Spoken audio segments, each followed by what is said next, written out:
Hello, my name is James Elihu. I am 41 years old. I live in Silkstone, Ipswich in Brisbane. I am currently working in the mining industry. I drive trucks underground, deliver explosives, emulsion liquid to the underground mines. At the moment I'm doing a week on, week off, a 7 days on, 7 days off roster. I work from Tuesday to Tuesday. And right now I'm looking for part-time work.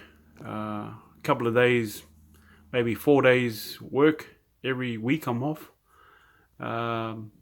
Just looking for some driving role.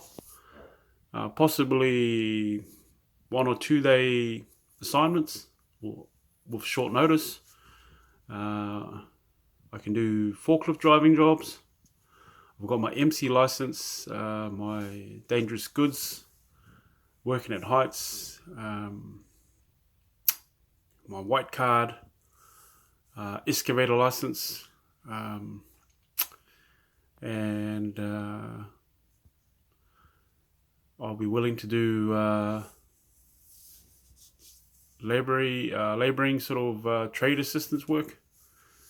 But I prefer to do truck driving interstate roles, like short notice work. Yeah. So if you give me a call back, I'll be available to talk to you between 9 a.m. and 3 p.m. Monday to Friday. Thank you.